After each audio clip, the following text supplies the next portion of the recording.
The world is a beautiful but challenging place to live. And let's face it, life hits hard sometimes. So if you find your hopes and dreams and mental well-being needs a boost, you're tuned into the right podcast. Welcome to Inspire Us with your host, J. Paul Nadeau, a former hostage negotiator turned motivational speaker and acclaimed author of Take Control of Your Life. And now, here's your host, J. Paul Nadeau.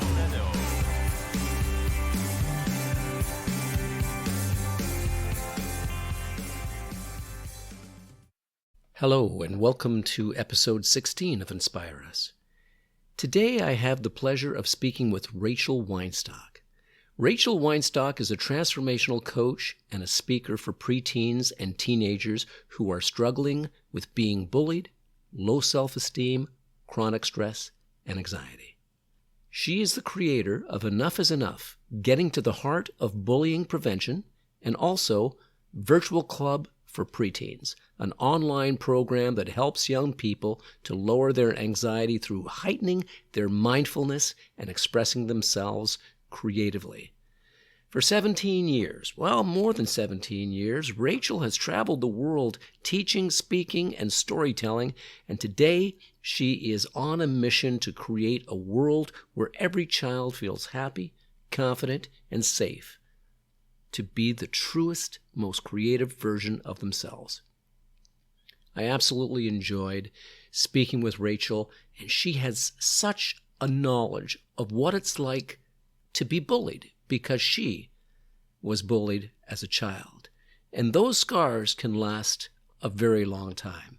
Rachel decided to do something about it. And as you're going to experience in this podcast, there are signs that a child is being bullied, and there are things that we, as responsible adults, can do about bullying. And now, I'd like to introduce you to Rachel Weinstock. Hey, Rachel. Welcome to Inspire Us. Thanks for joining me. Thanks. I'm excited to be here. Well, I'm excited to have you on. I was looking for people with stories to come on to my show and share their stories, their experiences, how they got through stuff and where they are right now. And your name was provided to me by a fellow by the name of Dan. And when I looked at your background and everything that you've been through, I thought, yeah, Rachel is a great fit for this show.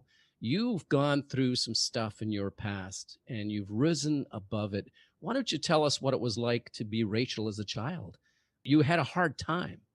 I definitely had a hard time. It was not easy. And I will start this off by saying that I have such incredible parents. So I have a very loving family. And luckily that was not the issue in terms of my growing up. But the main part of my story starts out at 6 years old. And, I'm in grade 1. And there was a girl that her family was going through a divorce, and she, I was kind of friends with the group, but she decided to put her pain on me. And of course she didn't have that language as a child, but she targeted me and said that nobody in the grade was allowed to play with me. And so we had, I was in a private school, but we had three classes, I think. And so everybody listened and nobody played with me, and they made a spy club against me. So it was kind of like, not only did I have no friends and I had to walk around alone, but then they watched how I reacted with my shame. And so I would hide behind this wall that the boys would play handball against. And that's in my viral speech that I talk about that. And that was really the first time. And yeah, I was just breaking down and crying all the time. And the point where my mom was like, okay, we really need to fix this was when I said, like, I don't want to live anymore. And I was 6. So eventually she forgave me in quotes, because I didn't do anything. She just had decided to forgive me and not do that anymore. And so kids were allowed to play with me. But that kind of set up, as you know, and I think many people, this experience of being a victim and being disempowered. So not that I consciously ever wanted to draw any more of those horrible experiences of isolation and, emotional abuse to me, but for pretty much the remainder of my life until high school, that's kind of the pattern that was set up. So I went through, a couple years, as I say, of my like off years of like, I wasn't bullied in those years, but in those years, because I had internalized and just expanded on the abuse that I was hearing, I still was in a lot of pain and suffering. And eventually in grade 7, I'm sorry, one of the boys turned against me in that grade. And unfortunately, we were in carpool together. My mom was very sick when I was that age. She was in the hospital and she had almost died. So she'd just come out of the ICU and she was very weak and she was dependent on this carpool to drive. And so I would be essentially trapped in this car with adults driving the car and this boy and his friend and everybody witnessing him just being horrible to me. And it's interesting because my mom did try and stop it, but she wasn't able to. And she was weak at the time physically as well. But there was one parent, and it was one of the boys, and she just one time said, "That's enough." And they stopped. And she really meant it.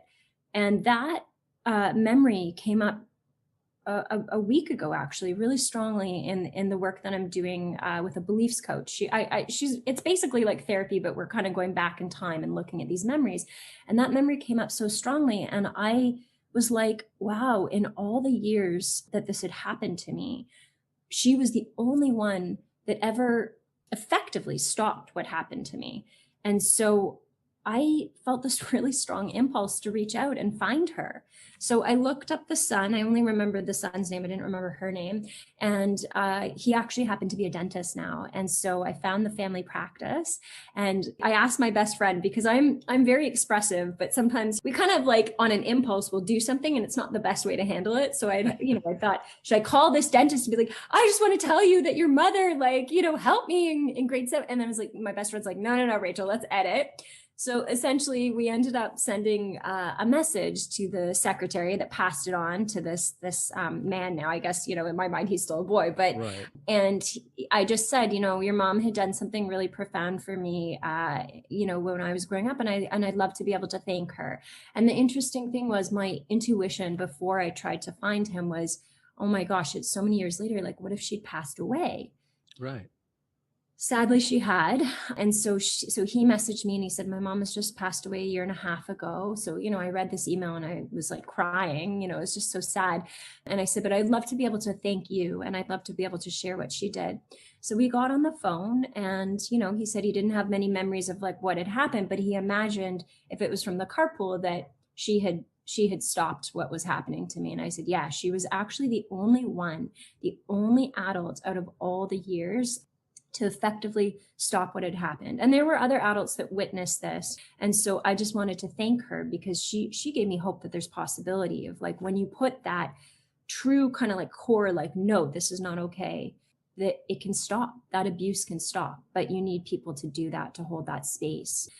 So anyways, it was pretty amazing to, and I explained to him that my work now is I'm an elementary school teacher and I do bullying prevention. So my whole life is dedicated towards this work. And he thanked me for doing this work because he's a dad now. He has 3 kids. Right, So it was a beautiful exchange. Bullying is such a huge problem and can lead to so much sorrow and sadness and eventually, for some, to taking their own lives. So it is an issue that we really need to deal with in a child's formative years, to tell them it's wrong for people to bully, number one. And when you are bullied, it is important for you to share that information. You did that at 6 years of age. You told your mom and your dad that you had been bullied. That took a lot of courage. And you are the expert. You can answer me this question. Do a lot of children go to their parents when they're being bullied and disclose to their parents that this is happening, or do they keep it to themselves? That's such a good question. I think it's mixed. I think if it's happening when it's in younger years, like kindergarten, grade 1, grade 2, like kids will say, they will express. It depends on the relationship that the child has with the adult. So if it's a very safe and supportive space where communication is kept open, yes, they definitely will. And you'll pick up signs, like you'll be like, why is my child like crying all the time? Why are they like, disengaging in certain things or not commute? Like there's definitely signs that this is happening, but you have to be tuned in. And that's part of the thing too, is that the way that you establish a relationship with children is so vital. And I think sometimes adults think that they have to kind of leave themselves out of things because they're an adult and it's a child. So like not to show as much vulnerability or not to express certain things. And obviously it's within like a level of what the kids can handle, but the more that you can bring yourself in, and believe them. That's the other thing, Paul, is like the believing them is so important. So if a child comes to you and says like, at school, this person bullied me, and it could be just a one-off and they could be using that terminology of bullying, to take them seriously. Like, I remember witnessing in a kindergarten class, like many, many years ago before I was a teacher, but I was a volunteer. And one of the kids, there was one child in this class, and another child before the circle time had taken his shoelaces, and he was bawling. Like, he went to put on his shoes and he was like hysterically crying that he could not find his shoelaces. And so the teacher handled it so beautifully, because she, as an adult, from adult eyes, we're just like, whatever, it's your shoelaces. Someone's like playing a prank on you. It's not a big deal. But if someone stole your car, like you would have an issue with that. If someone like took your cell phone and like threw it in the garbage, you'd have an issue. So kind of like being able to see through child eyes, like it's just as valuable for you. So this teacher actually had a whole conversation with the class and took it really seriously. And the shoelaces were returned, and we did like resolution over it. So I think the thing is that believing your child is really important. Having regular conversations with them is so important. I was saying this morning in a session where I'm working with a family, and I was saying that we should make a techno song of like asking, when you ask a child like how their day was and they're like, good. And it's like, and the parents like, so how are you? Like, good. Like we could make a total like techno version of that song, of that experience of the parent saying, how was your day at school? Fine. Yeah. Oh yeah. Like, That's it. Yeah. So I think this is like any parent that's listening to this is probably universal. But then like, I'm all about pattern interrupto. Like, so if I say like, how was your day? And someone says, good. I'm like, awesome. Did you stare at the wall? Did you just eat macaroni all day? Like kind of inserting some playfulness to kind of interrupt and get more information and allow them to know, hey, you're building a safe space, so that when they come to you with like something really serious, you've already established that foundation of trust and you've earned their respect. We actually need to think about, as adults, your job is to earn a child's respect. It is not automatically given. Like you have to earn it. And so how do you do that? By listening to them, by believing them, by supporting them, by listening to their boundaries, by trusting them. Like all of those things allow a human being, which is just a smaller human being, to trust you. So yeah, the long answer in my tangent is I think some kids do, if they have that like established relationship and they're believed about things and trusted and they have that relationship. But sometimes kids, if there's things happening in the home, like if a family member is really sick and they don't want to put more on the family member, they don't want to tell them about what's happening, then they won't, maybe. Right. Right. Depending on, again, how that openness is around that experience. So kids do try and protect their parents. They have shame around like, why are they being targeted? So it's complicated. Yeah. You've touched on a lot of points. That's right. There could be some reluctance for many different reasons, including shame, including not wanting to involve your parents because they're going through enough. Why would I dump on them at the moment? So yeah, there's a lot of things. You also talked about the importance of awareness. Your child's behavior may be different, and what is causing that difference. It's a matter of taking a few moments out to really examine what is different in your child's life. Absolutely. And that question, how was your day today, is a closed-ended question. Yes. You answer that with good or bad. That's it. As opposed to asking an open-ended question, what was the greatest thing about your day today? Which allows for more communication. Yeah. It's all right to say, hey, how are you doing? I'm doing good. And then follow that up with, an open-ended question. Yeah. What was it about today that made it special? Or what was it today that made it bad? Yeah. And I think that communication is so imperative. And you're right about building the relationship with the child. It's not something that's given to you automatically.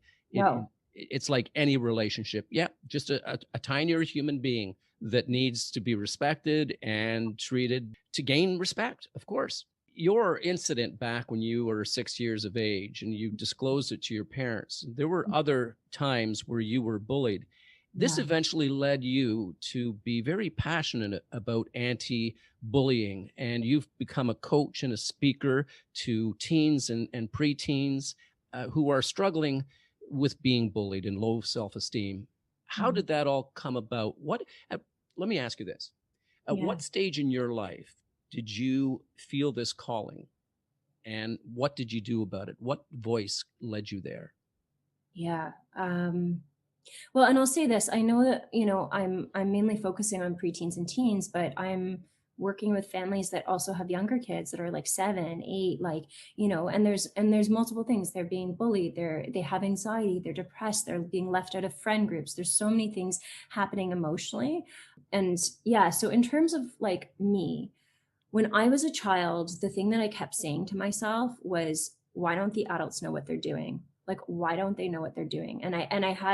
I still have, like, I'm working through that anger around that. And I know that I understand now from an adult perspective, people were just doing the best they could. People were raised by people that didn't know how to do this. People were educated in education, not knowing how to do this, not being tuned into understanding this. But from a child perspective, I had rage because I felt like adults are entrusted to take care of us, and you can't physically see as clearly the impact of emotional abuse, but it's there. Mm. And sometimes I wish you could, because then, we would if we saw a kid like covered in blood, at school, we'd be like, oh my God, this is an emergency. Like, we would take it seriously. But if we just see a kid, being called like some awful names and they're sad and they're crying, it's easier to brush it off, because we can't see the physical, if we're not tuned into that. I'm so tuned into that, but like many people, because of their own trauma, because their own experience, or not tuning into that, don't understand how serious that impact is. So as a child, I just kept saying to myself, like, why don't the adults know how to protect me? Like, why is this not a safe space? And I could see that I could see that nothing was happening. I mean, my parents really tried. So like I said, they had their own experiences growing up, going through what they went through. And I could feel that in this area, they didn't know what to do. And that was so hard for me as a child to know. Like, I keep feeling like, one of those like lion dens, or kind of like a ring where it was like, I don't know the name of it, but like gladiator fighters, when they send you Yes. in the Yeah. ring. Yeah. That's what I felt like as a child. So I felt like I was like 6, being like like I had no protection. I was completely vulnerable, and I'm in a ring with people that are way bigger than me, way stronger than me. And the adults are like, well, we don't know what to do, so we'll just push you back in, which was to school. And so I was like, I don't know how to protect myself. So I kept kind of like going into that energy of the victim. And I just remember looking up the stars. I don't know how old I was. It probably happened multiple times, where I was like, I am going to survive this. I am not going to kill myself. I'm going to grow up, and I'm going to use all this pain to turn it into my purpose and be that teacher. I'm going to be that adult. I'm going to be that voice for these kids. And I mean, if I had my wish, like one of my biggest wishes in the world would be that no child would have to experience that level of trauma, and that the adults, that I'd be able to train all the adults, like how to kind of like create these brave and safe spaces. So it was that determination of like, I felt like I just had to survive it to do something that would change, hopefully, as many things as I could for in the world, like for other kids. That was my whole goal. And I have been doing that work. And, internally it's never enough. And you probably understand this feeling, because there's just, so many people that you can't reach. But, I have been, my goal is to reach as many kids as I can, and as many families as I can, and Right. educators. Yeah. Right. Yeah. Yeah. Well, and you're doing a great job of doing that. You've Thank got you. a few venues that people go to. You're giving these coaching sessions, and you touched on a really an image that stuck with me during your conversation. It was, being that child and wondering when the parents are going to save you, and yet they don't know how to. So they Yeah. send you back into the arena, Yeah. and then you choose to put on the cloak of invisibility and hide behind a wall. And that's such a powerful image in my mind, because I'm certain that a lot of children are experiencing that right now. And if we could reach out to the parents or Mhm. to adults right now, what would we tell them to be looking for in their children, or what would you be encouraging somebody to do with their children? Yeah. So, and it's interesting because with my recent viral video, one person reached out to me and said, "I'm crying because I'm watching this video, and your wall is my child's bush that they're hiding behind at school." So it was like, it's transferable. I would say that the most important thing to do is, well, I always have this image. So I won't. I like if I know a child's being bullied at school, I won't give up. So we talk about that in my family as like a terrier, like a terrier, like a dog that has like that, cloth that won't, like, it's just like Yeah. tugging it. Yeah. I am so determined. So, I think like sometimes, unfortunately, or maybe many times, you're a teacher, you have so much going on, and a child comes to me and says, it comes to a person and says, like, a teacher, and says, "I'm being bullied." And they're like, "Okay, well, sweetie, just ignore it," and then they just push them out to recess. And it's like, that child is then left with thinking like, my feelings don't matter, and I'm not helped, and I can't trust this adult to go back to them. And I just have to and oftentimes what happens in those experiences with parents, with educators, children's, and this too, I'm sure, children will just shut down and not speak again. They'll stop trying to speak. So I tried to speak many times, and eventually I stopped. So by high school, when this was happening, that was like horrific what I went through in high school. I mean, each part wasn't great, but like high school was like very, very awful. I no longer went to the principal. I no longer went to the teachers. So I just I just internalized it and got into like being pretty abusive to myself. So, and then being sad and depressed, and it coming out at home where I'm fighting with my sister, I'm having these emotional outbursts. So yeah, I think that I lost track of your question. I'm so sorry. Can you repeat? No, I was, yeah, I'm really enjoying what you're saying because Yeah. it's giving me another glimpse into your life a little later on. What I was asking was, what can we encourage parents at Yeah. this stage to do Right. to open that dialogue of communication and to become more aware of their children's behavior, or even as a teacher, what Mhm. is it that adults, responsible Yes. adults, ought to be Yes. doing now? I love that. Responsible adults. I love that, Paul, because you know what? That is okay. So, what I would say is this: if your child comes to you or your student comes to you and says, "I'm being bullied," even if your immediate response is like, "This is not an issue, this is not a big deal," to like put that on a shelf, that adult kind of like way of seeing things through that perspective, and really get present and ask questions. Well, what's happening to you, sweetheart? Like, what's going on? And make sure that your tone is very like gentle and supportive, and you stop whatever you're doing. If you are cooking like a lasagna or whatever, put the oven on pause, make sure it's safe. And then really, like, also one thing I talk about is so important is the physical difference between somebody. So if you're talking to a child that's quite tiny, like they're small, get on their level right away, because eye level is so important. You know all these things. I I know. do. But people don't. They like tower over kids. So immediately there's a power imbalance. You want the kid to feel, this is the main thing I want adults to think about. You want the kid to feel like you are on their team. They are not alone. You're on their team. You've got their back, even if you don't know the answers. Now, and that's the thing when I was talking about when I kind of got lost with my tangent, the other tangent, which are all important things. That's the way my brain works, is the terrier cloth, like the terrier with the cloth, right? Do not let go of that cloth. Do not let go.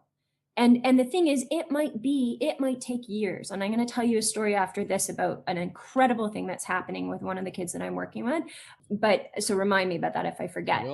But it's that same thing. So you might not know the answers. You might have gone through bullying as a child. Okay. So the point is that you keep reaching out. The same thing you want a kid to do is, like, if a child is going through, and bullying really is abuse. So if a child is being abused at school through bullying, and you want to encourage them to keep talking. So I'll say to kids, like, if I'm not at their school, if they're in a different country, which happened, the other day, and they're telling me about this awful experience where a principal actually said, "Well, that's not a big deal. That's nothing." And it's a huge deal, and it's impacting this child's life. I said, look with your eyes and look for another adult. Look for another adult and keep talking until you find an adult that understands. You have to tap into your intuition and see who's an adult you can trust. It drives me crazy and enrages me that there should be that the child has to look for a safe person in school, because every adult should be a safe person. They should not have to think about who's a safe person. But because of the way that the system is still set up, they have to look for that person. And unfortunately, you get the door slammed in your face of like, that's not a big deal. This is not an issue. So really, as an adult, as a responsible adult, as a caring adult, most adults want to do something, but they give up and they push them back into that gladiator arena where the child is completely vulnerable. You would not do that to a child. You would not send them into that without like anything to protect themselves. So you want to just take that stance of like, I've got your back. This is a team. Let's do some research. Who are people that we can reach out to? And the other thing that is crucial, and the most effective thing that I work with all the time, is to role play. Don't just talk about the situation.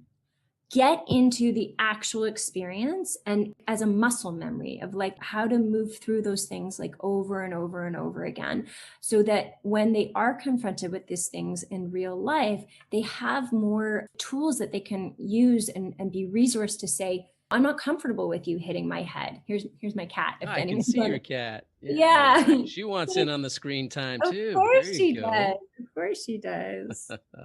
Yeah. So role playing is huge. And also I role play from different ways. So you ask the child, like, do you want to be yourself in the role play and I'll be the other person? So let's say the other person said to the child, I mean, the usuals, there's many usuals of this, like, awful dictionary that kids pull from, but it's like, you're ugly, you're fat, you're stupid, a racist term, like you're poor, you got ugly hair, whatever. So ask the child to say, could you repeat what this person said to you? Like, you're ugly. We'll go with that because that's a really quote unquote good one. So you're ugly, and get the tone and come at them with the same tone, but then practice what they want to say. Like, don't speak to me like that. What you're saying is ugly, and get them to like role play over and over so that they have more support internally in themselves and know that they know what to say, basically.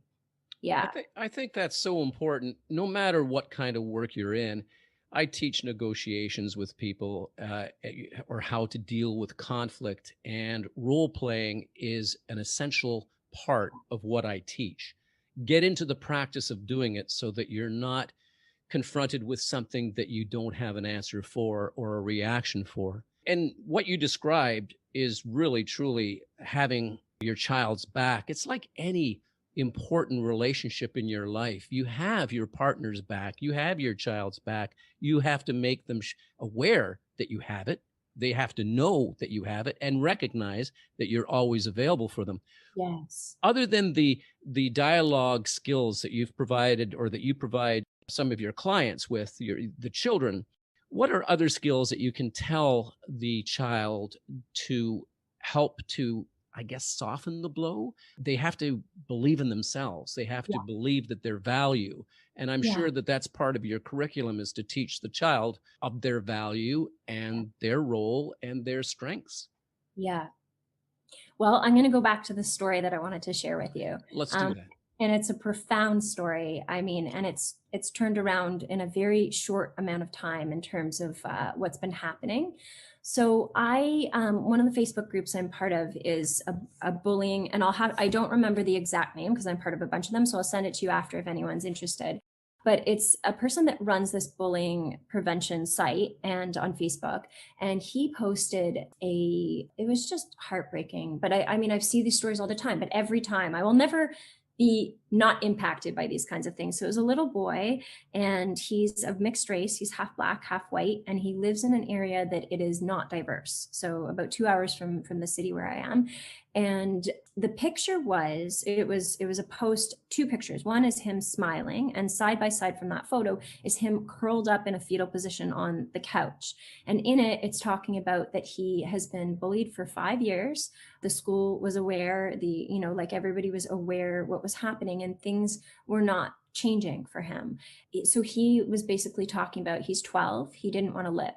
He was just bawling in this fetal position, not wanting to live. The grandma had posted this on Facebook. The mother had posted this. And then all of a sudden they had like a massive movement of, I support Parker, I'm behind him. So there was like hundreds and hundreds of messages to him. So I thought, like, this is so wonderful that people are carrying online because he's in this toxic environment at school, but it's not enough. because when you go through this kind of trauma, your story about yourself, how you see things, like the impact of that trauma is so deep and so profound. And he had been going through it for 5 years already. So I reached out to the mom and I said, I would love to see if Parker wants to join our preteen group. And our preteen group, so the group that I run online, I've been running groups for kids since quarantine, like COVID started.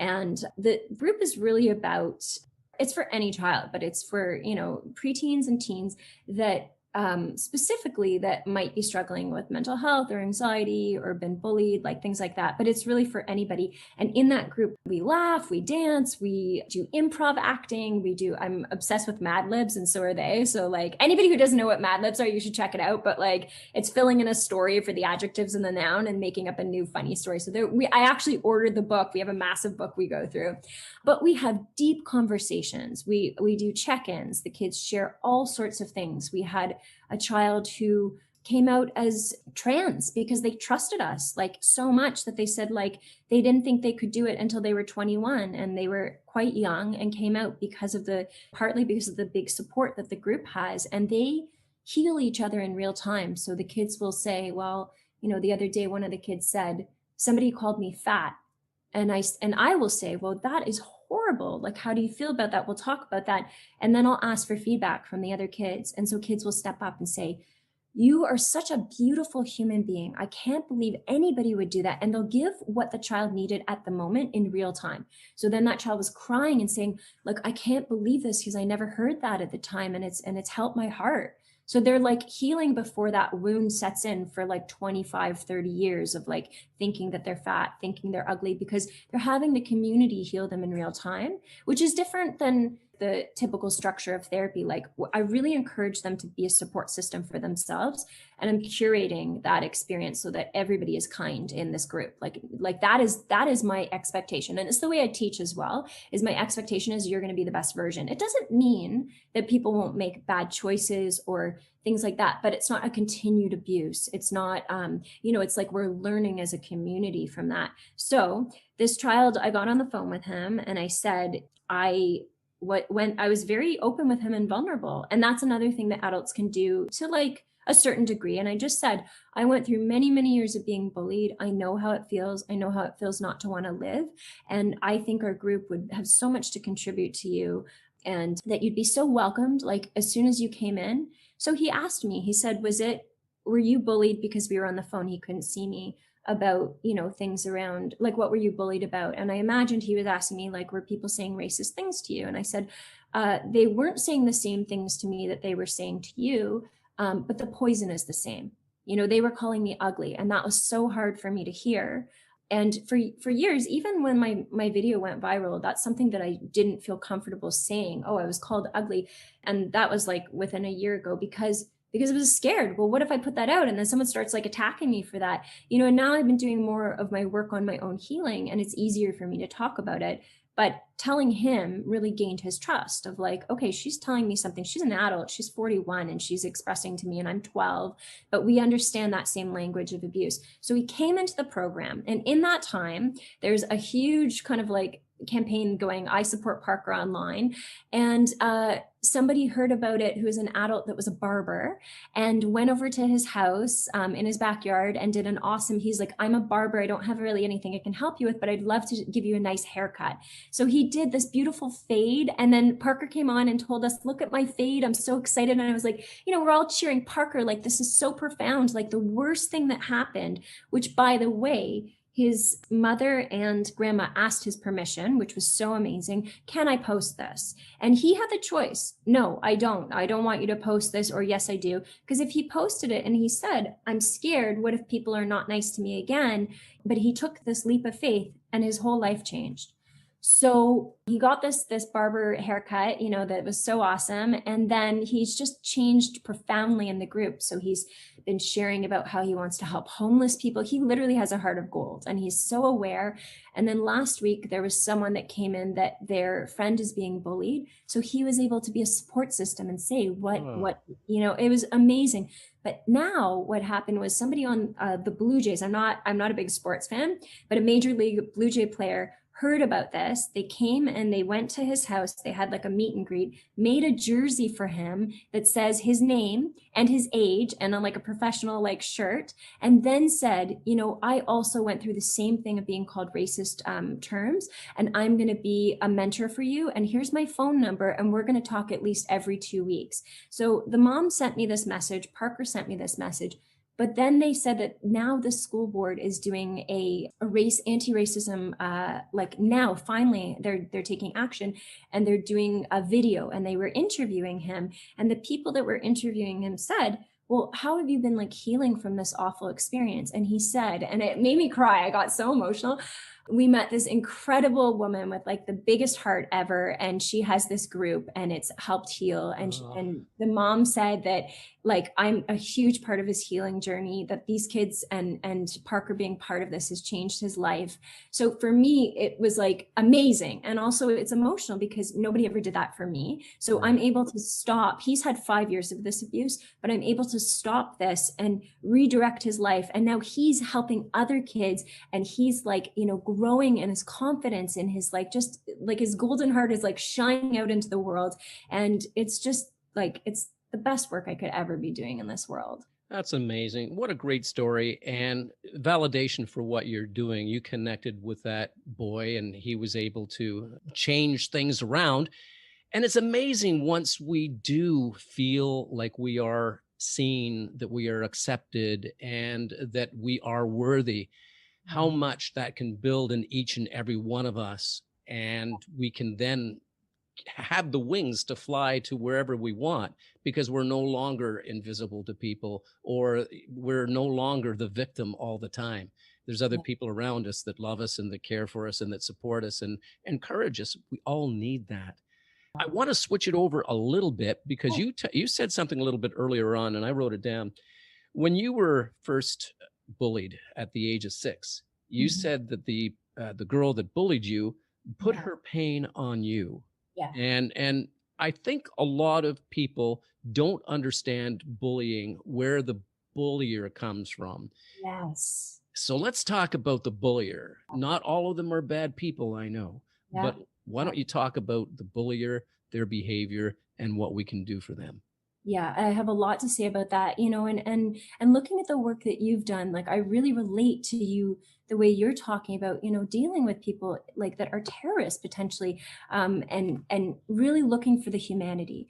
I always say to the kids love playing, you know, kids love playing good guy, bad guy. It's always a guy too, but it's good guy, bad guy. So already I'm like, let's like think about gender neutral, or like, you know, women are like, you know, but playing with language, because that has an impact on what's happening psychologically with people. Sure. But I always say that I don't believe there's a good guy, bad guy. I believe there's people that have been really hurt and have really hard lives and make some bad choices, or there's something wrong with their thinking, you know, and I use it in those terms, but like, you know, mental health, or they have some kind of like, you know, way of thinking that is not healthy. So I want them to think about that, because it's easy to kind of put somebody in a category and say, that's a bad guy, he's a bully, and not see the humanity. But I'm all about, you know, I use like this image in my mind of like, I'm holding up a mirror, and this is not a beautiful mirror. This is not a picture that you want to be seeing of your humanity, but they don't see. I don't eat meat, and I'm not against it. I'm against the way we treat animals, but I often think if we saw, like the majority of the public, if we saw what we did to animals, we would not be able to eat meat probably. So looking at the horrible ways that we treat people and getting that reflection. So as a teacher and as a person that works with kids, as a coach, and all the work I do, I really build up that trust. Kids, like if you went to see me at a school, like now, not when I was a child, but now I'm like one of the most popular people. I literally have like group hugs from like hundreds of kids sometimes that I'm like almost knocked over. So I really have gained their respect, gained their love, gained their trust. And so when I do see them, you know, acting horribly, you know, acting kind of away from their humanity, I will hold up that mirror, and I will make sure that they see what they've done. So a lot of the time, in terms of the bully, like I knew as a child that this girl was going through that. I knew it. But I, at 6 years old, didn't have my like 41-year-old brain and experience to say like, I know that you're going through a divorce, and like, but I could feel it energetically. I'm like, I know you're going through a divorce. I know you're taking this out on me. Right. And also, like, we actually, her and I connected, through the magic of Facebook, and had like an exchange. And she actually said, it was interesting. She didn't remember everything she had done to me. Right. So like the trauma stays with the person that has been impacted with it. She didn't remember a lot of it, but she did remember some of it. And she said, I'm so sorry because I wasn't supported at the time. And I know I took my pain out on you. So she had that understanding, like, as an adult.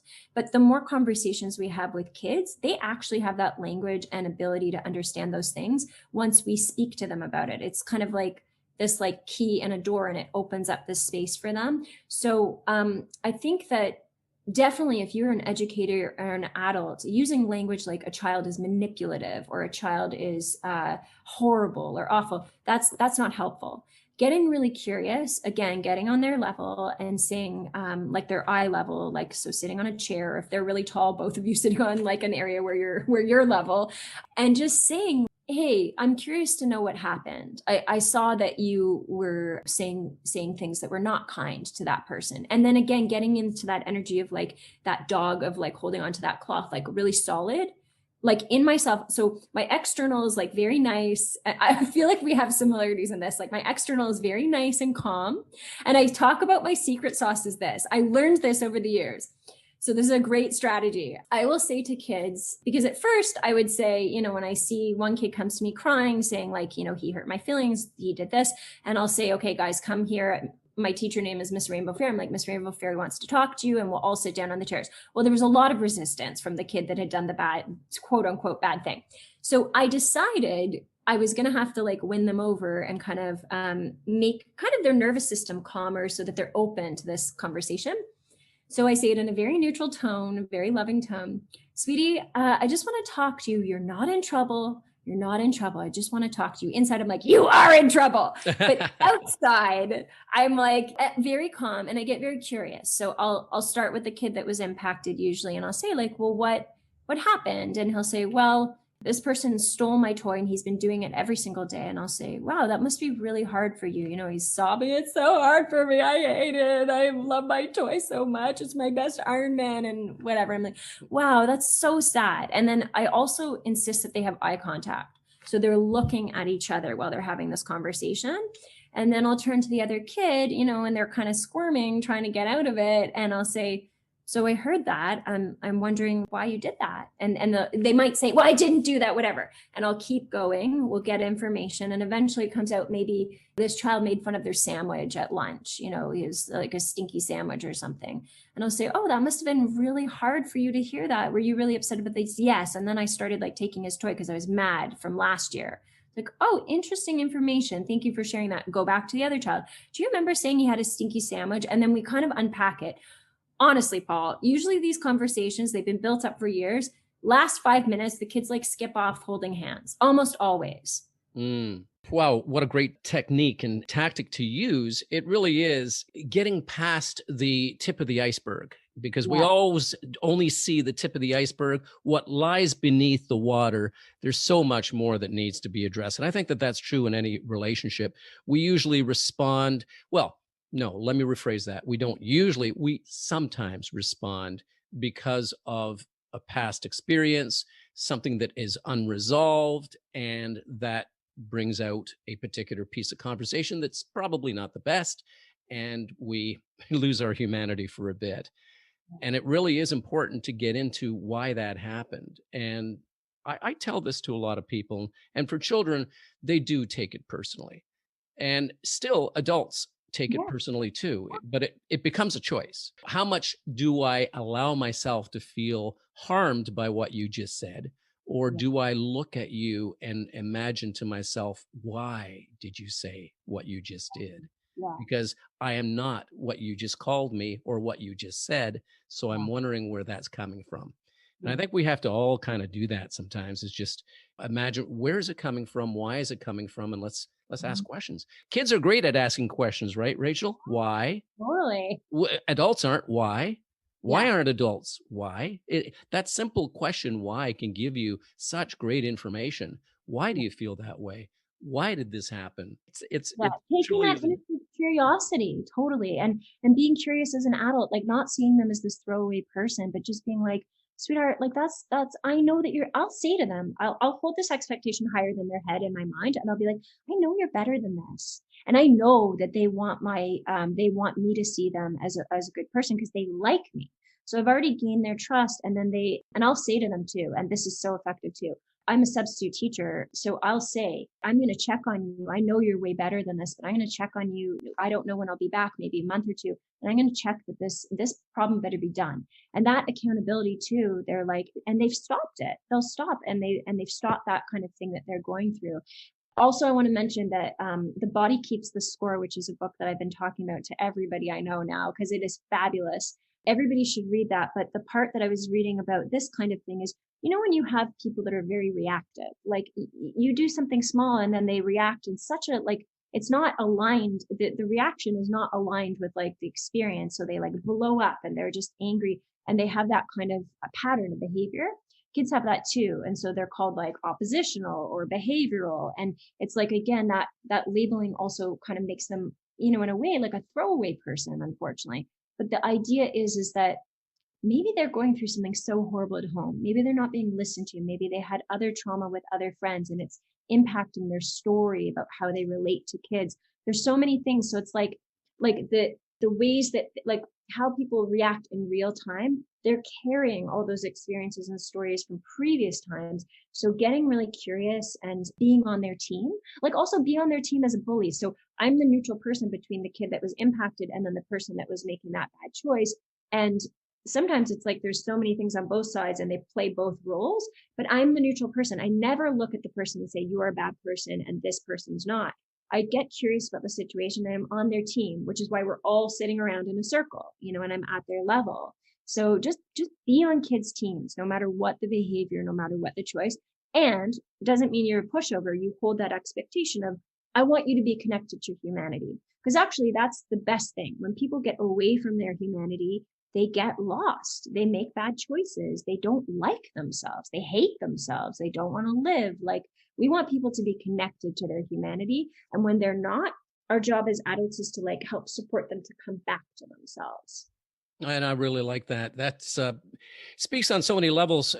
Just about everyone in this life is to be connected to your humanity, and when you do lose your way for a number of different reasons, it does manifest itself in some poor behavior.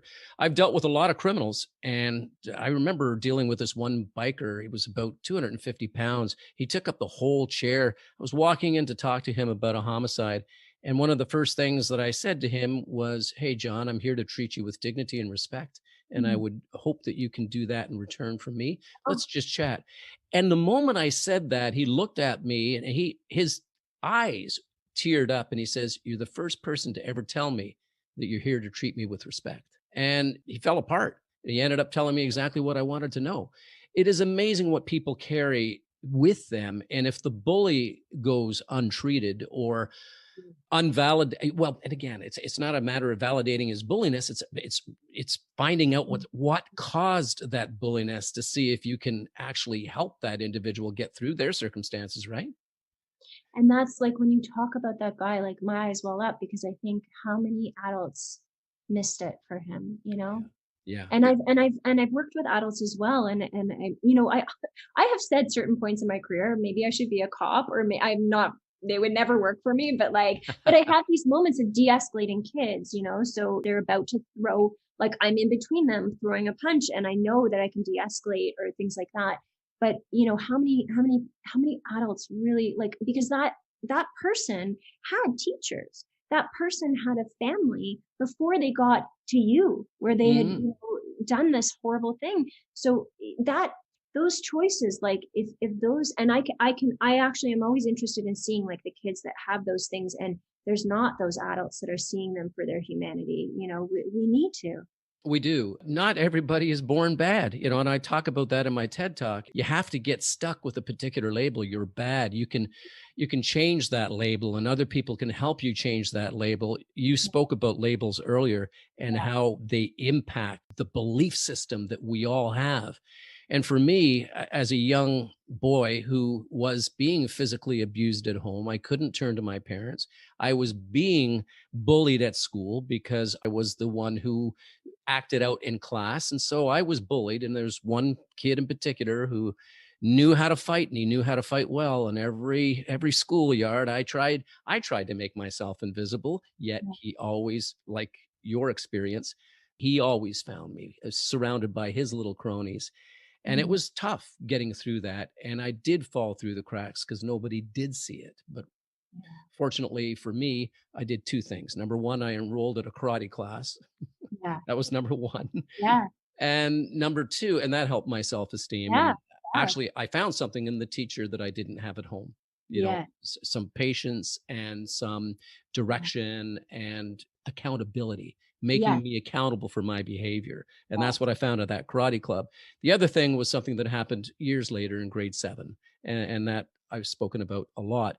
But I want to talk about what you're doing right now, but what Mm. would you give our listeners right now? What kind of advice to inspire them about this whole bullying stuff, how they can be responsible adults when it comes to the bullying environment? What can they do for their children, either online or at home? Yeah, I think I go back to what I said before is just be that dog with the cloth and don't give up. Be on their team, listen to them, believe them. Don't stop advocating for them. So, Parker's mom was absolutely beside herself. And this was 6 weeks ago. When she came to me, she's like, I don't know what to do. I have been trying to advocate. I'm an adult and nothing's happening. And now, just by those actions of posting this and then being part of the community, everything has changed. Now they're doing anti-racism for the board. So like that is possible. And I want any adults actually, okay, adults, I'm going to speak to you right now and child, but like adults particularly, you, your continual journey for not giving up will pay off. It's the point, and you might need to take breaks. You might be like, this is so overwhelming, I need to cry about this or whatever, but keep going. Do not give up and keep looking for resources and things that will work. Because for you, Paul, like karate class changed your life. For me, like art and different things, like so keep trying to find resources that click for yourself and your family and your child. Do not give up. Like give yourself breaks, but like don't give up, because the giving up basically then completely pushes the kid back into the gladiator ring by itself, by Right. itself. And you don't want that. You don't, and then the impact of that, in this book, and I don't know if I said the name, it's called The Body Keeps the Score. I can't pronounce the author's name because it's very long, but he talks a lot about connections to physical illness, like, actually changing at a cellular level, leading to mental health things, all sorts of things, relationship. And many of those things I've experienced, right? So I knew this, which is why I'm so dedicated to this, because, I've dealt with chronic health issues. I've struggled with mental health since this has happened. And I'm healing that in real time. And then also the things that I heal in myself, I'm able to also offer people that I'm coaching and clients that I'm working with. And people will say to me, Rachel, like, we've thought about therapy before, and there's nothing wrong with therapy. I think it's amazing. I've definitely done my fair share of it and can continue to do it. And also because of my background in improv acting and working with like thousands and thousands of kids over the years and doing this conflict resolution, I'm able to kind of work with them in a way that is very, very much on their level. Like we're doing fun things, and then we're accessing these skills. So yeah, just don't give up. That is my biggest thing. Don't give up. And if you are a child going through this, if your family doesn't believe you, if the teachers don't believe you, there is an avenue. So whether it be like online, whether it be like, people care in the world. I care, you care. There are many caring people. And the point is you have to keep going, keep going, keep going until you find those people. Do not stop talking about it. And same with adults. Don't stop talking about it, because I think that when we're not listened to, we shut that part of ourselves down because we think no one's going to care. Nothing's going to change. And we have to take that story and just throw it in the garbage to like outside of this planet, because people do care. You just have to find them. And once you find them, everything changes. Like this child, Parker, is healing in real time because he's part of our community now. We've got his back. His family's got his back. Online campaign has his back. And now the school system is changing because of this, which is amazing. That's amazing. Get your story out there. But if we are talking to the children right now who are looking for that adult. Make sure that you don't go online and pick any adult, or make No. sure that you don't pick someone that you don't know, Yes. because a lot of people will say that they understand your circumstances, but they will Yes. not have your best interest in Thank mind. you. So make sure that you do keep talking to trusted people, people that Yes. you know well, and only then can you really know that you're going to be safer by disclosing. Agreed. Agreed. Yeah, Thank you yeah. so much for the clarification because that's very, very important. It really is. And I think for most of us, we understand that. But for children, Yes. sometimes they have to be reminded, hey, don't go to so and so.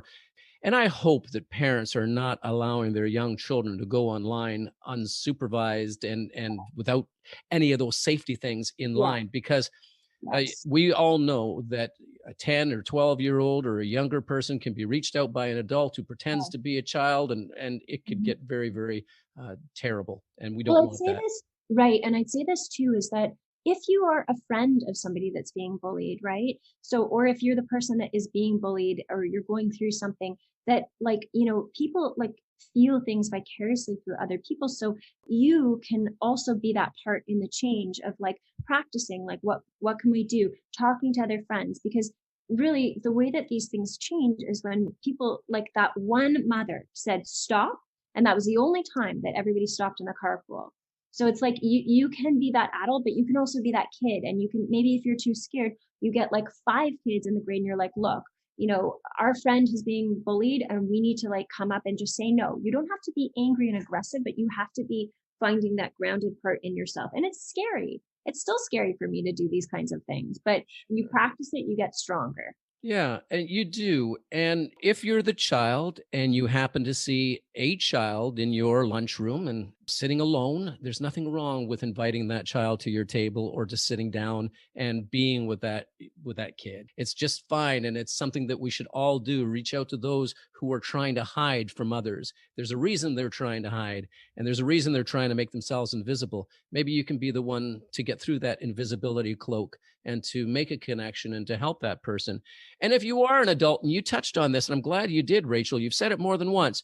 For the adults, when you see this stuff going on, step in. You're the adult. Be a responsible adult and say, enough is enough. That's not going to happen on my watch. It's not going to happen, period. And I think we all have to remind ourselves that it's okay. And what is it that makes adults afraid? And I've been on the street where I've seen a conflict between two adults. Maybe it's a guy yelling at his girlfriend. I'm the first to go over there and to find out if everything's okay and to make sure that nothing is happening that shouldn't be happening.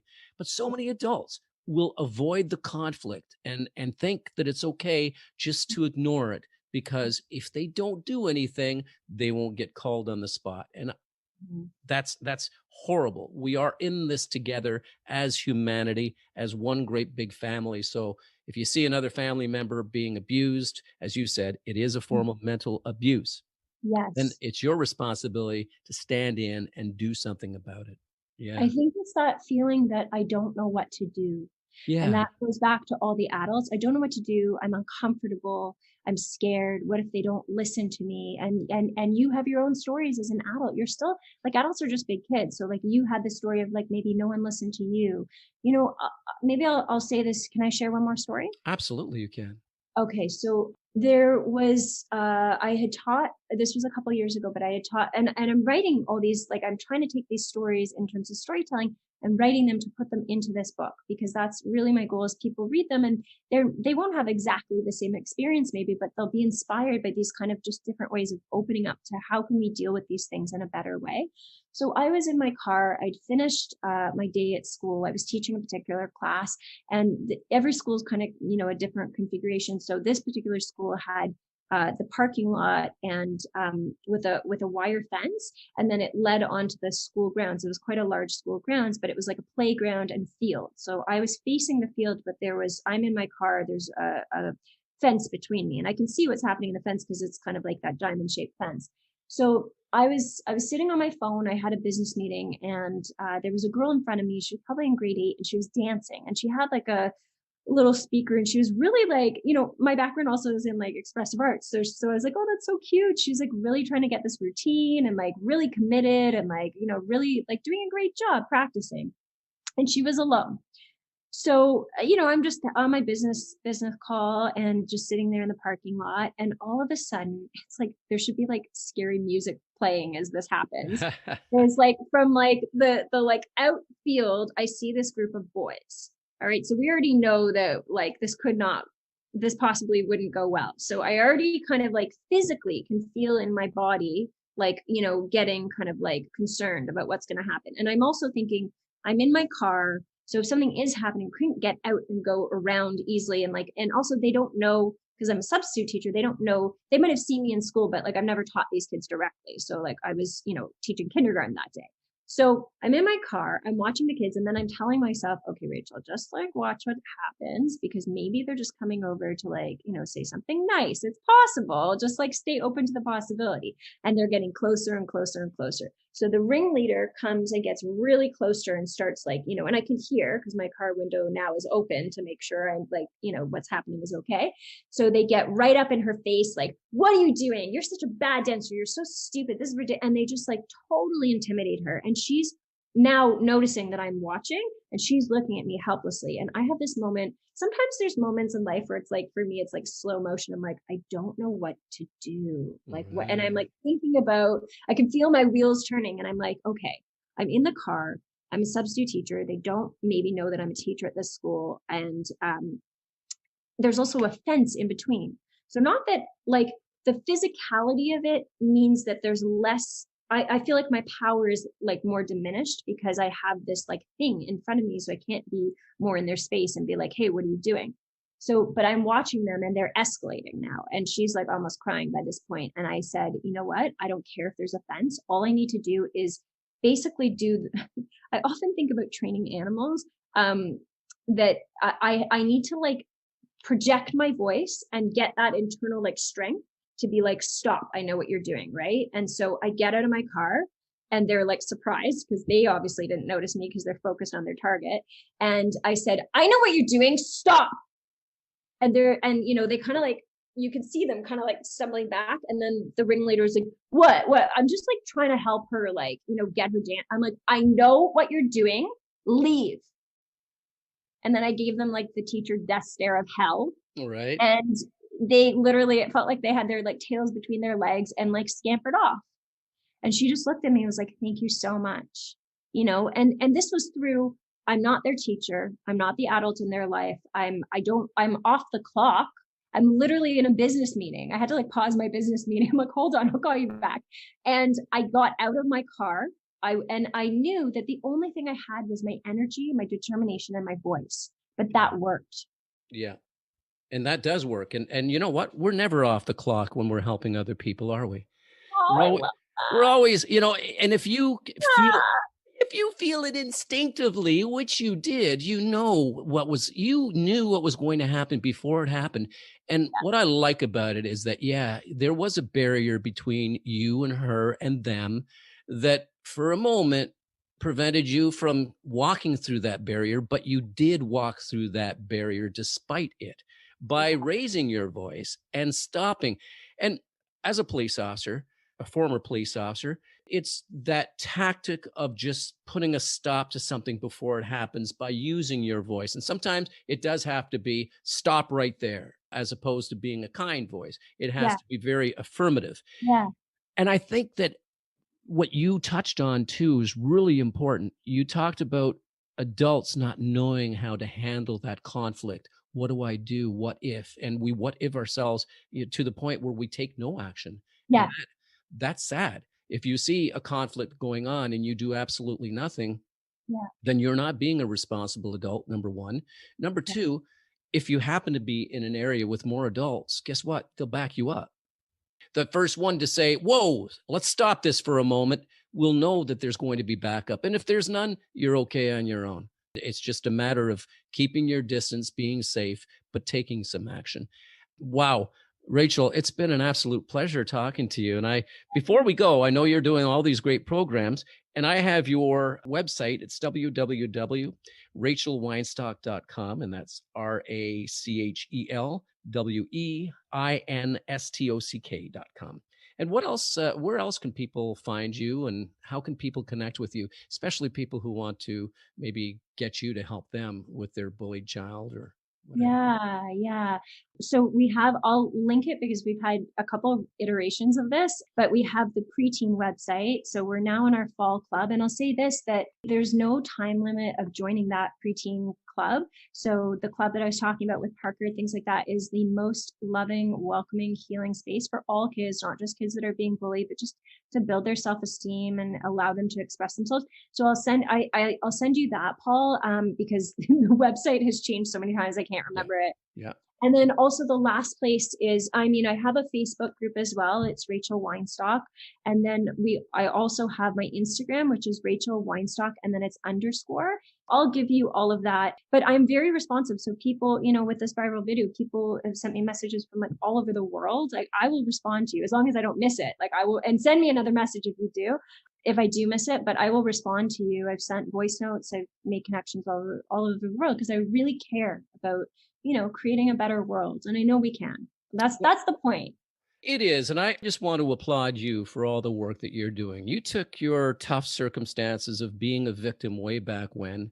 You dealt with that and you did something about it. You said, enough is enough. I can make a difference in this world. And that's what you've done. And Rachel, thank you for doing that for so many children and their parents, because bullying is just not an individual sport.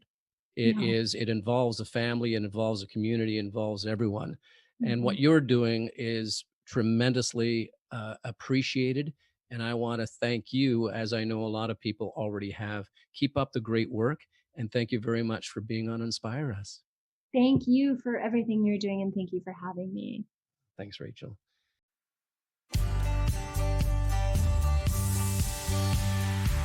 Thanks for listening.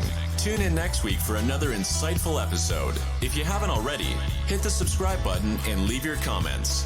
For more information, check out our website at www.inspireus.ca. Remember, it's not what happens to us that matters most. It's how we respond to what happens to us that does. Stay strong and resilient.